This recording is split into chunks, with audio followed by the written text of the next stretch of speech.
And here we are. What's up, man? It's good to see you. Haven't seen you in a while.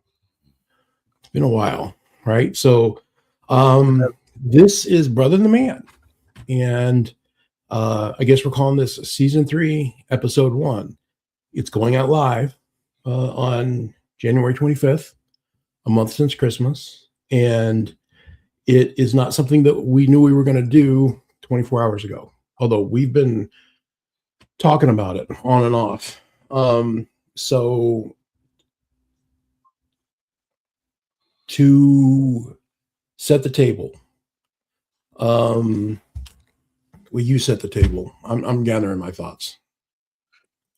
What's the state of America? So we're setting the table. So what's the state of America? So to start with the state of America, I think we need to start with the state of our mindset. A lot has happened.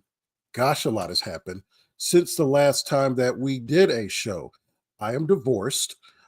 Andy is still Andy, or the man is still the man. We've since gotten together a couple of times. We've talked about, hey, let's do the show. Let's do the show. We've had I feel like 2 elections since then, right? I think we had 2 elections.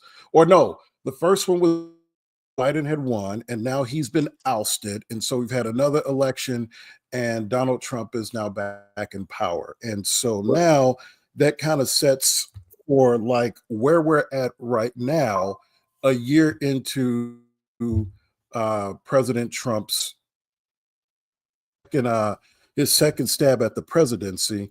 And that's what brings us here today, because it looks vastly different than what it did probably January 25th, 2018, a year into his first presidency. It looks a lot different.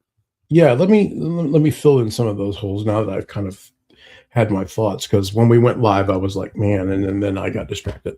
So we did Brother the Man, the podcast, back almost 15 years ago, and that was for fun.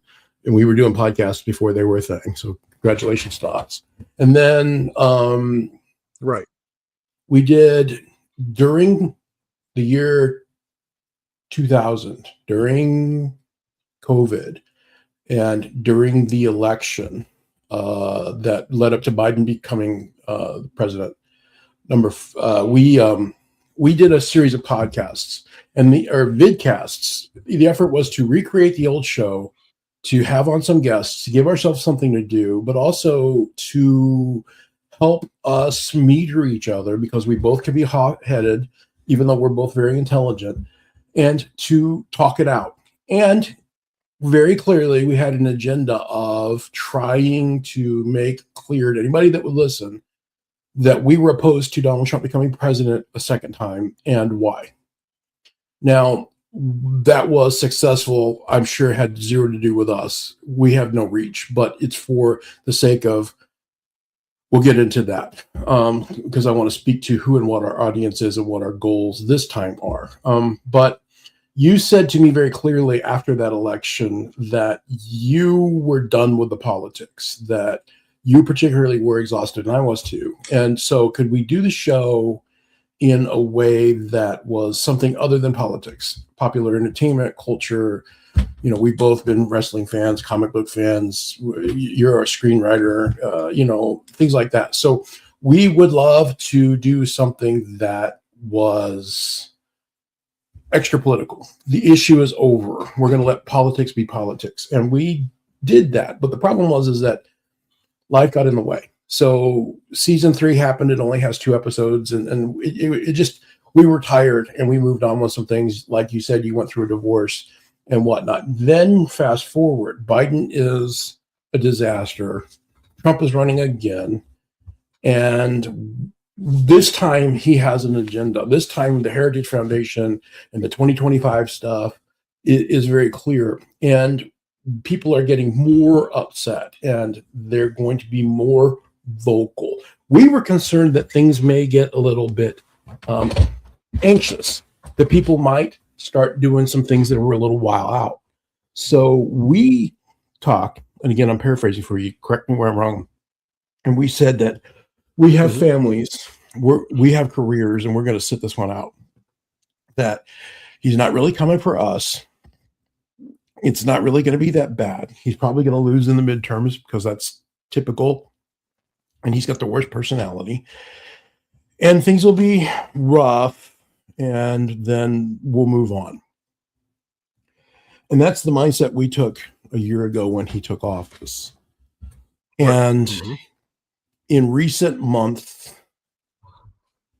things have gotten worse than the worst case scenario. People are dying in the streets of Minneapolis, and they are dancing around and through the Constitution. There is something ridiculous or terrible or both pretty much every day. And I looked at my daughter, who is 16, and she is not someone that I need to protect anymore. She is the most amazing person I've ever met, and she can take care of herself. She doesn't need me to protect her. She doesn't need me to protect her from our neighbors. I live in deep red Missouri, and there may be some people that want to take issue with the fact that her father has an opinion they don't agree with. I don't know. I presume most of them won't. Worst case scenario, they'll just write me off as being crazy lefty, and that's fine because I guess what I am. I don't need to protect her, but I do need her to see me doing what's right. And I asked myself what my dad would do in this time period, and what would my mom's father do, my grandfather do, and they would both be up in fucking arms. And I'm tired of not being up in arms over this. Right? So does that sound reasonable? That sounds very reasonable. There are a couple of things that have happened also that that I don't think we ever brought up on the show, and I'm going to go ahead and talk about those right now because it kind of goes. And some of this started before the election of 2020. Actually, a good portion of it did, and so I was content on getting out of politics the way things were running. And then a funny thing happened 6 years ago. And it was probably a little less than 6 years ago, more about 5.5 years ago. I wrote a Facebook post that had to do. It was during the time period where George Floyd and a lot of African American men, several African American men, basically death by cop, right? To where that was going on, something that had been brought up before. We discussed, it had been brought up before, and then it just seems like it was a season. Like, hey, this is going on. You got lots of protests. You got lots of protests now, but it was protesting the killing of unarmed black men. And so I wrote a Facebook post that had to do with, hey, I wear a mask each time that I leave the house. And the reason why I wear this mask is there's a certain way I have to be in corporate America at my job. There's a certain way I have to be in society. I've got this mask, and you don't necessarily like always having to wear that mask, especially as a Black American. And so one of my mentors, she saw it, presented it to what was the time we had co-chairs of the firm I work at, and they saw it and they spoke, and the diversity committee wanted to speak. And so what happened with that, I did a series of talks at work that had to do with, hey, here's what it's like that you all don't know about. You all see me as this, but you don't know what I go through when I leave work or when I go to a grocery store or when I get pulled over by the cops. And to be clear, I've had it very mild in my life. That's nothing compared to what other Black men have gone through. And so that's what was happening at the time. And it's something I spoke about, but I was very content on getting out of politics. And then a funny thing happened. You fast forward all these years later, and what do we have? We have protests going on. We're still killing people in the streets, but now you're killing white Americans, unarmed white Americans. We can talk about what happened yesterday to where they said, like, oh, he had a gun on him. He has his full right to carry a gun. He did not brandish that weapon, though. And that's the one thing the right wing will not talk about. And that's where it brings me today and my frustration. Yes, I've always known we've had a hypocrisy problem in the United States, but we've got a hypocrisy problem to the point where you have right-wing people that are willingly, and they don't realize it or they don't care, have basically said it's carte blanche to treat people any way they want, as long as you agree with me. And trust me, the day is coming because we don't agree. So anything should happen to those people because they don't agree with me.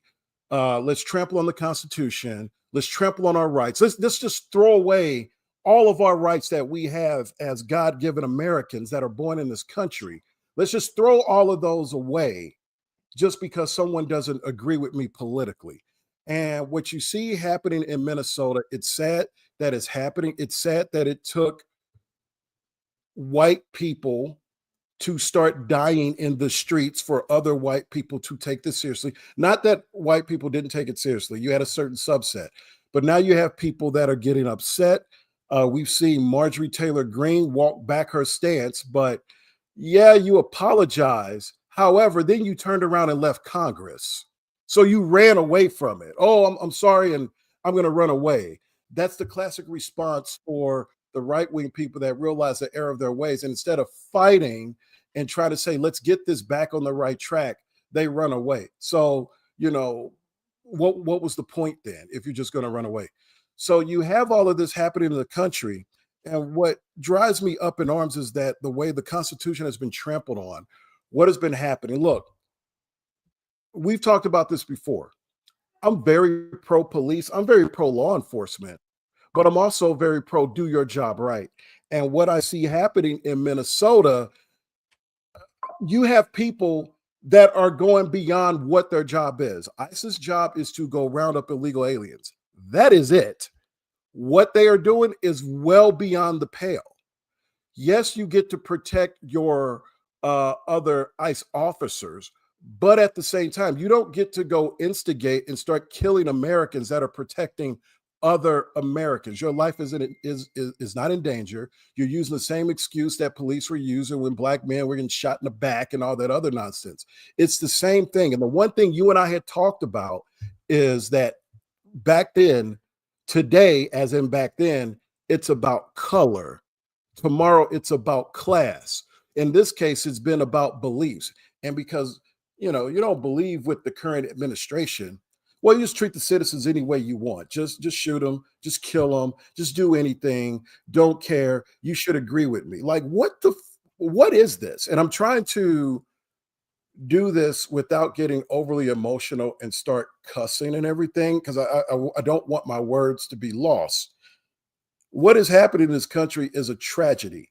And because it is happening this way, the only thing it is doing is setting up for more chaos down the road.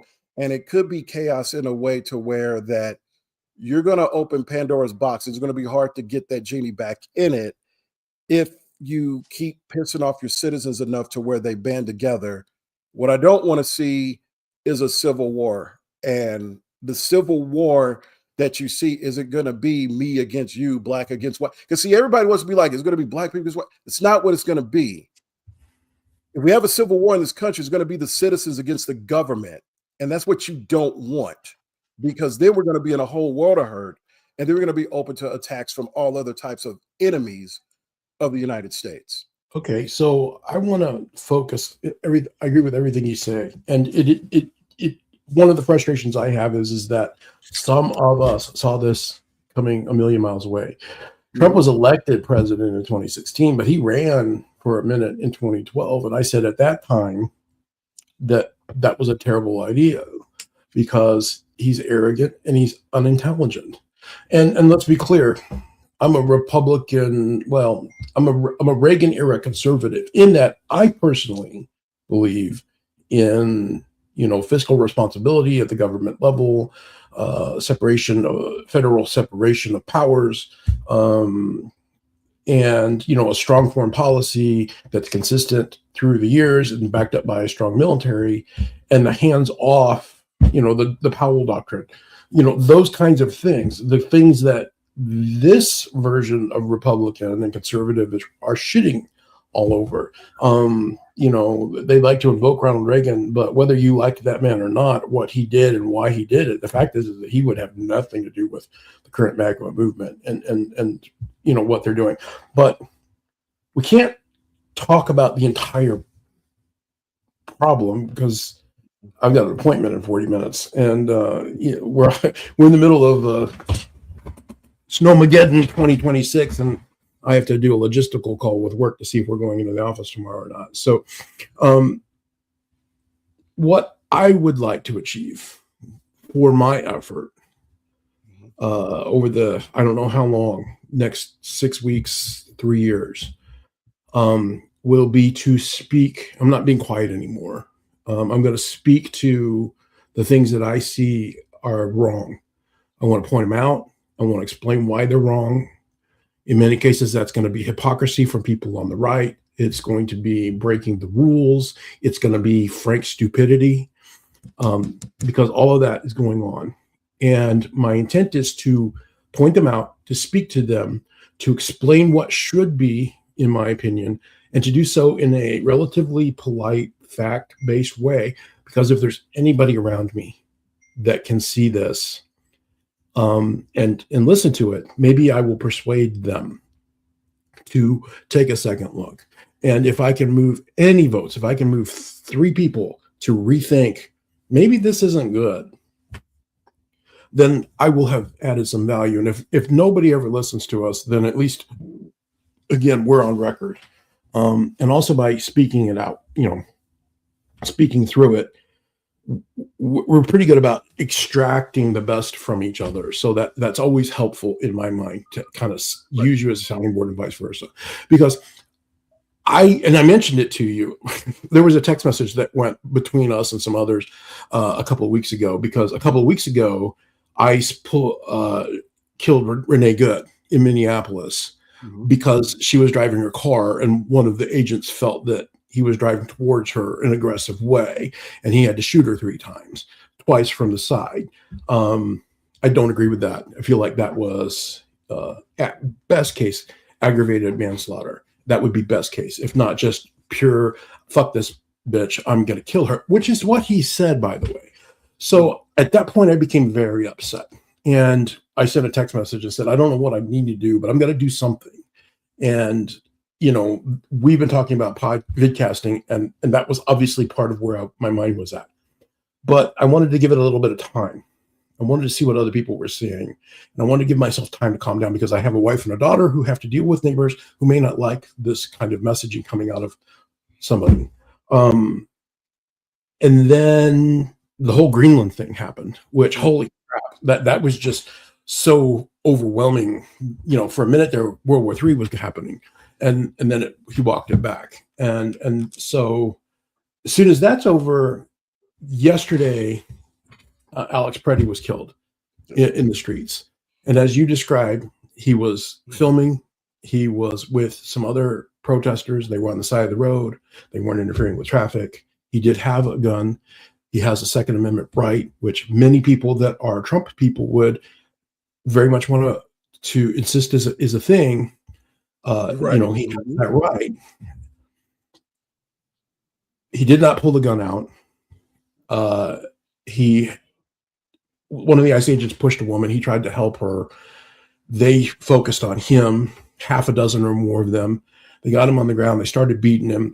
If you watch the video now, I know things are moving quickly, and one person doesn't see what another person does, but one of the agents pulled his gun out of his holster and removed it. So he at no point brandished the weapon, and at no point pulled the weapon out.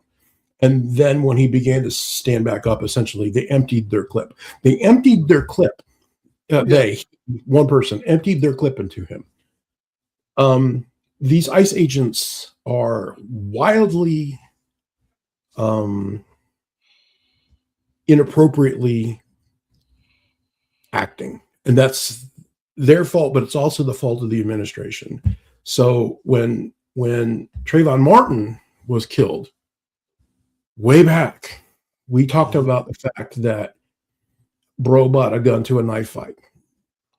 He doesn't need a gun to patrol his neighborhood, to stop people. If you think somebody's there and they're shoplifting, you carry a cell phone and a flashlight. Trayvon Martin died because the other guy had a gun and pulled it out and used it when he didn't have to. These guys are poorly trained in many cases. They're doing a G.I. Joe cosplay. They're not given uniforms. but they're wearing masks. They are being deployed to the streets with minimal training, but they're bringing semi and fully automatic weapons. They're being given a license to play kill the brown people. That's what it amounts to.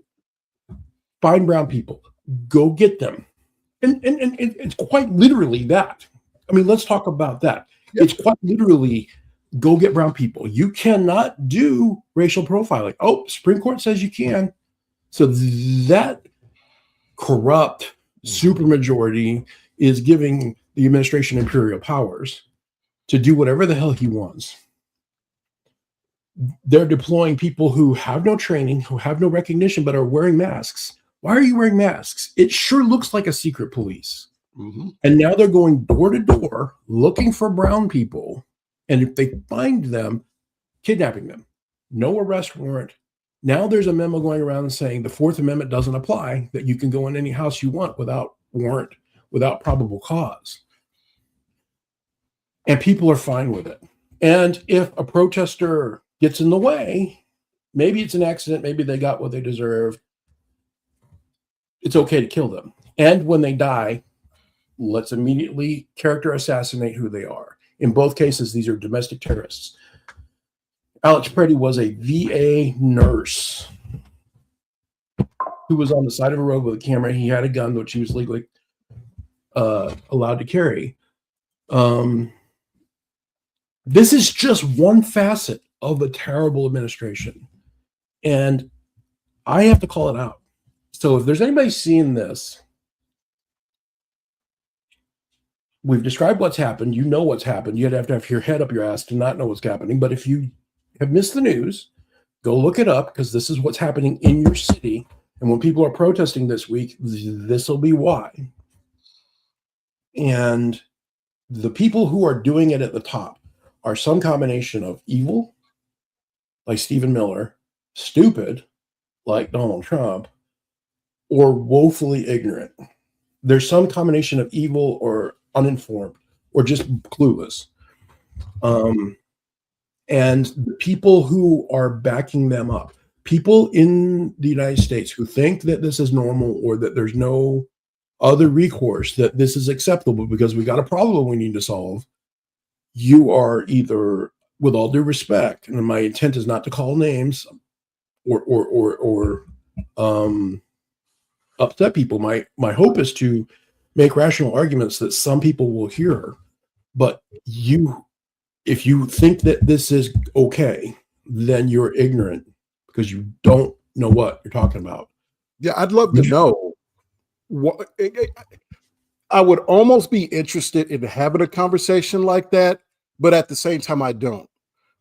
Because the reason why is a lot of times what I find is when I deal with extreme right-wing people that agree with stuff like this, they want me to listen to their argument and be like, you're not giving me a chance, but they don't return the favor. And I think that actually coincides with the hypocrisy that you see going on with the citizens in the United States.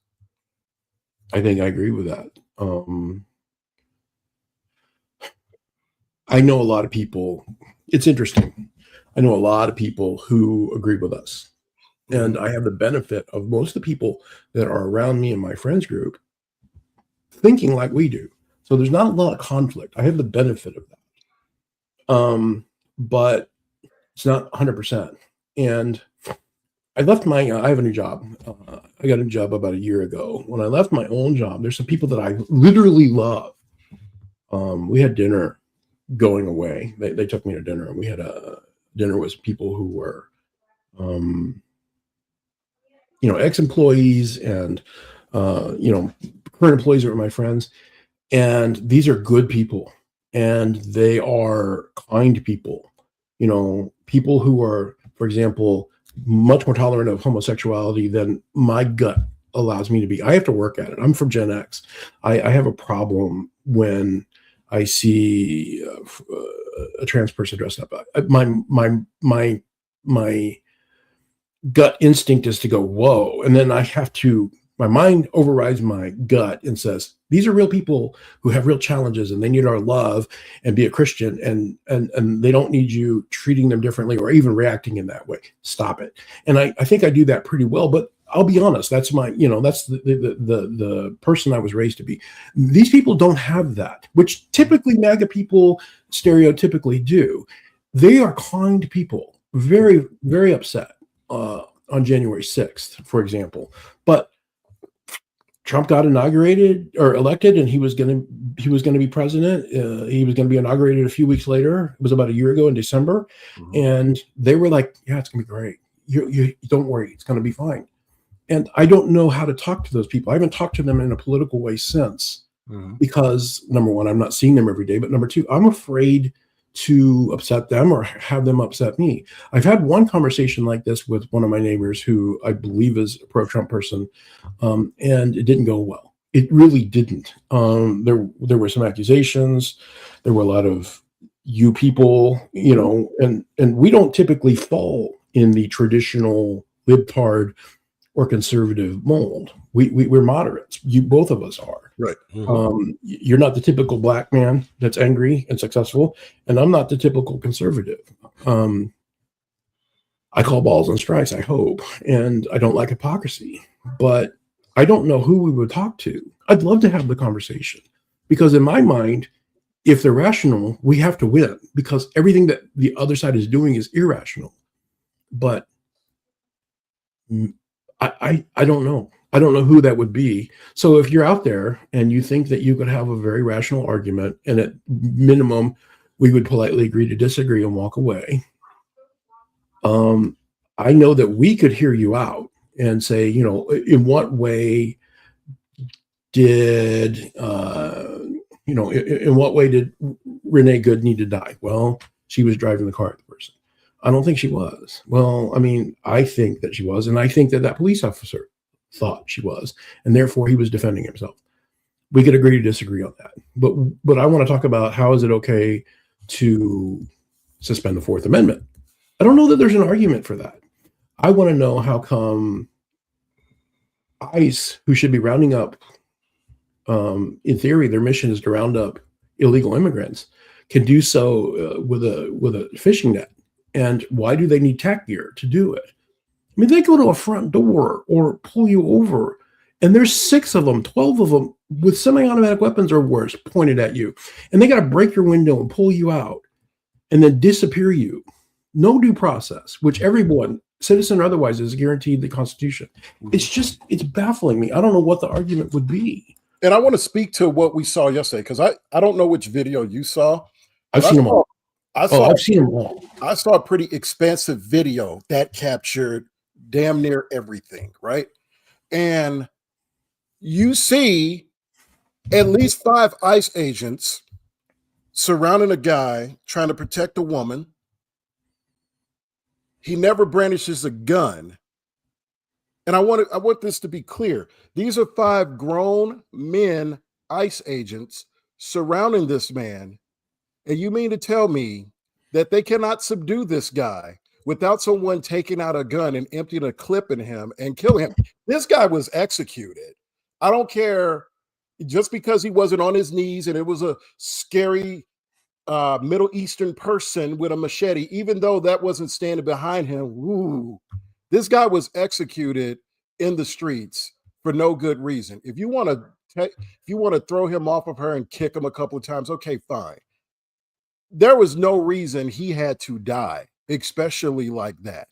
And anybody that is okay with what they saw, maybe I'm pretty sure you're the problem anyway, but maybe you need to leave my country. I want to continue to believe, and I still do, that the concept of America and the United States is perfect. I've always said it's the people in it that are the problem, that I wish would go away in some way, shape, or form. Like, anybody that was okay with what they saw in that, like, it's particularly unnerving to me, because I've seen this happen to other Black men when they were like, well, the police were afraid for his life and pro law enforcement, blah, blah, blah. I've seen that happen. And it was a warning shot to people years ago when we said, hey, this is what it's about today. Here's going to be about tomorrow. And that tomorrow is here and it is happening. And it's easy to be like, well, it's only in Minnesota or it's only been 2 people. Yeah, today it's 2 people. Tomorrow it's 4. It could double. Like 2 weeks ago, we were talking about exactly this, and it was one yeah. person. Mm-hmm. And Exactly. I said, it's going to get worse. In November, it was 0 people. And I sat down and said, if this keeps going, someone's going to die. And someone's going to die. There is an argument. I hate conspiracy theories, and I hate the slippery slope argument. But the problem is that, as I mentioned at the top of the show, a year ago, we didn't want to do these because we hoped and we thought it wouldn't be this bad. But it is this bad. And there are questions that have to be asked about why. The slippery slope of it could get worse from here absolutely is going to fucking happen. So let's play that game out. So why are they attacking Minnesota? It's not about immigration. There's millions of illegal immigrants in Texas. There are 10,000 illegal immigrants in Minneapolis, 100,000 maybe in the state of Minnesota. Why is the state of Minnesota under siege? Partially it's because they don't want to admit they made a mistake, so they're going to triple down. Partially it's because they're a blue state and they want to punish them. And as came out last night, it's partially probably a way to try to negotiate. They want the voter rolls for the state of Minnesota so they can impact the next election. They are wildly unpopular. And they are terrible what they do. And the tactics they're using are not only terrible, they're mortal. People are dying, and they are illegal, and they're unmoral. So they're breaking the law. They're breaking the spirit of the law. They're evil. They are. And they can think that they're doing a good thing. But when Marjorie Taylor Greene says, whoa, she's still a Christian nationalist. She's still an ultra right-wing wingbat, but she at least sees that this is beyond the pale, and she won't be party to it. So I hope there's something, I hope that she represents some of the conservatives peeling away. The NRA came out yesterday and said, the reaction that you had where you assassinated a person who didn't do anything wrong and was carrying his gun is incorrect. We should be investigating and staying neutral and not casting aspersions,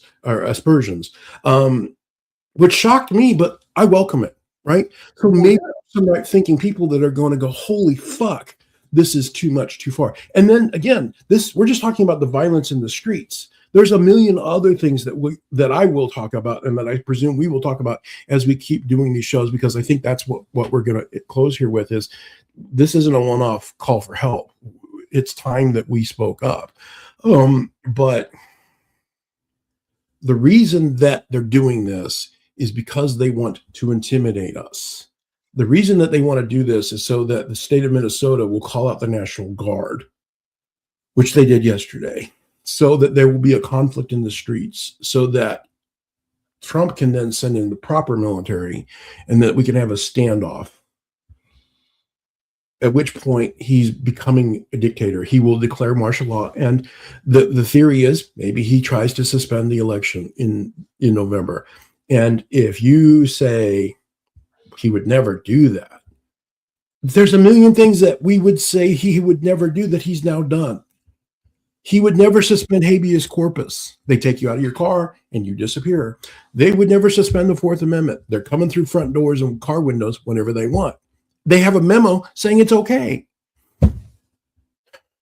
Maybe someone will sue on that. I'm sure somebody's already moving it towards the Supreme Court. And maybe the Supreme Court will say, no, that's too much. And God, I hope they do. Well, I don't have much in we're probably getting into something that we'll probably have to pick up on the next show and down the road. You know me, I'm not a conspiracy theorist. And this isn't even conspiracy theory. No, it's the next logical step, given the irrational chain of events up to this point. I don't have much confidence in the Supreme Court. I just don't, because they're supposed to be there to be impartial, and they're the top court in the land. And either they put on things or they rule in the favor of the president on things that are unconstitutional. What does the Constitution mean if the top court of the land isn't even going to go ahead and make sure this guy make sure he follows it? And not only that, all these other things, what are the consequences whenever he's told anyway, no, you can't do that, and he does it anyway?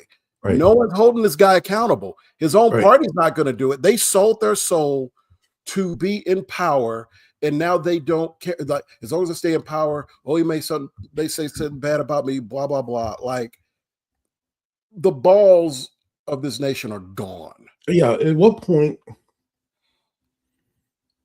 Another problem is the Democrats are terrible.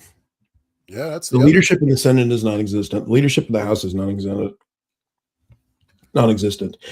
And they need to figure that out, because somebody ought to be screaming on national TV and demanding this and demanding that. There should be coordinated marches. There should be a general strike, which is not something this country's ever done. We should just shut the country down for a weekend. Shut it down, and see how the millionaires and billionaires feel when their businesses stop creating revenue for 2 days. And there are things that could be done and that need to be done short of taking up arms, which I'm not in favor of. I mean, my daughter's draft age now. She's a girl, but that shouldn't matter, and at some point it may not matter. And I don't want her fighting against the state of Illinois or Washington, D.C. or Greenland. I don't want her fighting anybody. I don't want to fight anybody. I don't want the economy to take a shit. I need a job, right? But this thing is quickly getting out of hand, and there's any number of things that could fly off the handle: tariffs, war,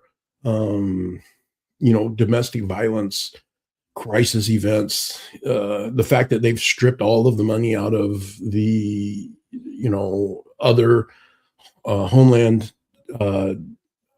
She's the head of Kristi Noem is the head of Homeland Security, and she's stripped everybody's budget to provide for ICE. So what happens when we have a blizzard and people are dying, right? And we need to spend money, but there's no money to be spent.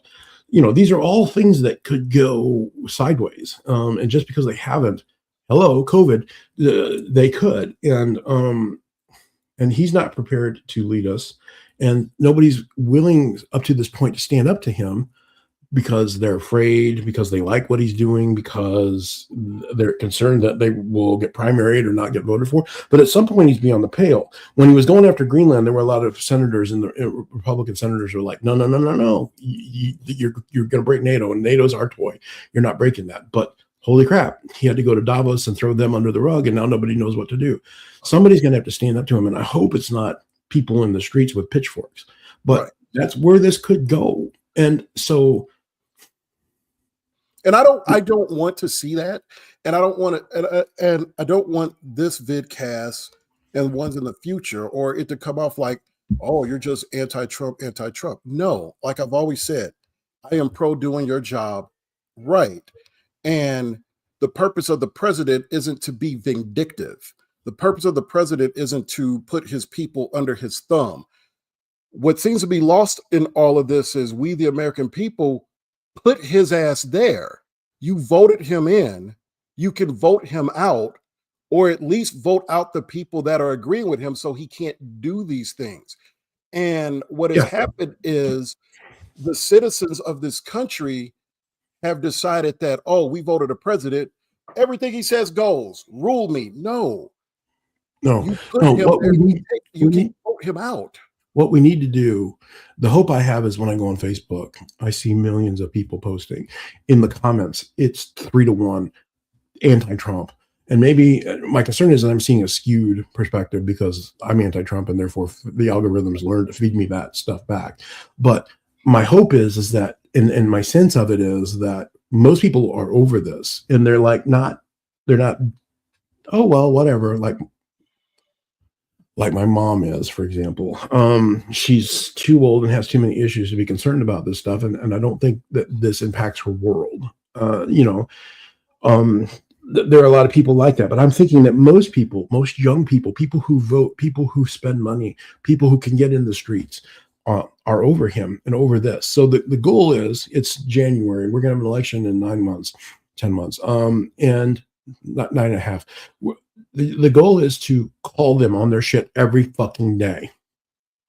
Whether you're a late night talk show host, or you are at the water cooler at work, or you're doing a vidcast like this, call him on his shit, call them on their shit, point out the hypocrisy, point out the fact that you now are not allowed to bring your legal gun to a protest if it is an anti ICE protest, but you are allowed to bring your guns to the Capitol if you're going to break into the Capitol to try to hang Mike Pence.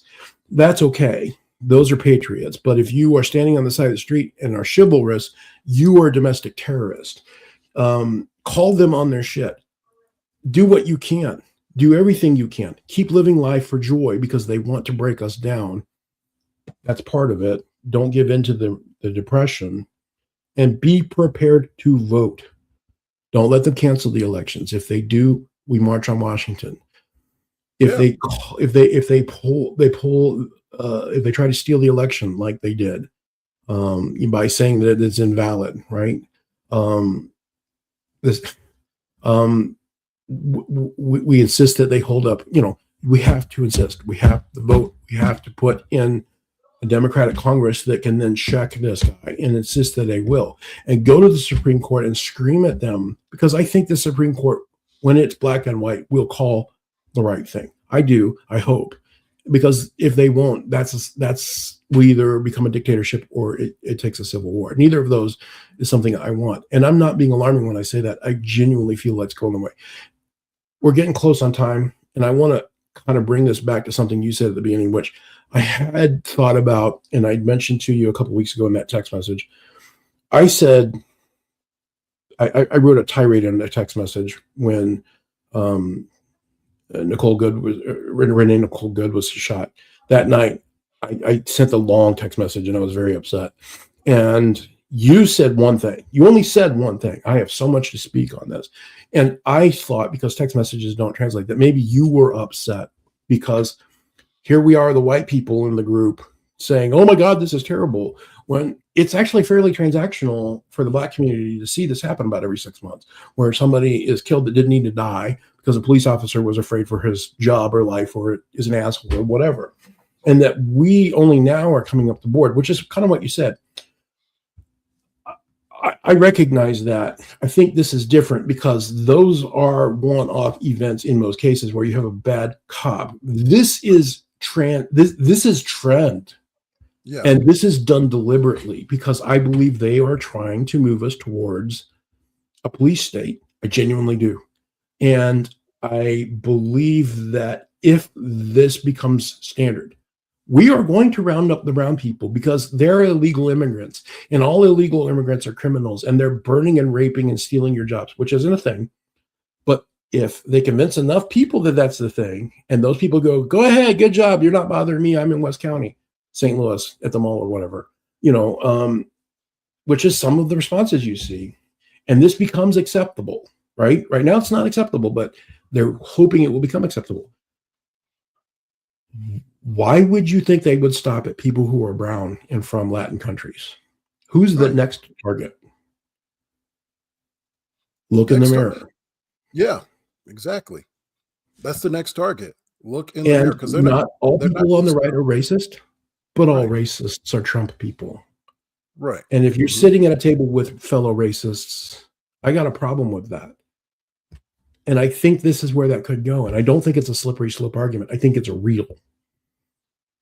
Yeah, it's definitely approach that. And you say a key thing, look in the mirror, because and it doesn't matter what color you are, you're probably next. Because if you're a white person, oh, you don't agree, you're super liberal, well, let's find some reason to come after that person. Look what they did to Jimmy Kimmel, and all he was doing was like telling jokes. That's all he was doing, which, that's a whole nother conversation that we can have. So if you are okay with your rights being trampled on, look, I'd love to come on here and have debates with you about, hey, are tariffs a good thing or not? Is this good for our economy? That's where I think Trump needs to stay. But unfortunately, he's put himself in every aspect of America to where, like, I can't even concentrate on that because I got to concentrate on the rights of people that I helped protect for like 8 years. It's like my military service meant nothing now because it's like, oh, well, all that stuff you believed in, you swore an oath in, doesn't matter. Doesn't matter. The Constitution doesn't mean anything right now. So if you're okay with that, congratulations, you got what you wanted. And if you're not okay with that, welcome to the resistance because we're starting. A couple pieces of housekeeping, and then we're going to call it a week. We'll see what happens in the next 6 hours. I kind of gather from our conversation before we started and in this last 45 minutes that we're going to continue to do these shows because we both feel there's a value to them. So we have no schedule. We have no script. There's no jokes. We're not going to be doing fun little games and giving away prizes and all of that. We're going to talk about what's happening. If things stop happening, that would be the greatest gift God's given us this year. But I don't expect that. I expect new ridiculousness every other day out of this administration. And I'm going to be making short videos myself, calling them out essentially in real time and expressing my opinion on Facebook and wherever else I find, because I'm not a social media guy, but I have to become one now. And we're going to continue to do these shows. And then we are going to have fun, right? So something that we were hoping to do, and I think that I would still like to try to do. You're a screenwriter, and I'm a technology guy, and I have a better sense of taste than most moviegoers. So we're going to start watching movies, and we're going to critique them, and we're going to make a video of it. So there's a billion people who do reaction videos. We're going to be doing our own reaction videos to films that are terrible, films that are critically important, films that we enjoy personally. And we're going to, post those, and we're going to use that to give ourselves something to do while the rest of the country burns. Right.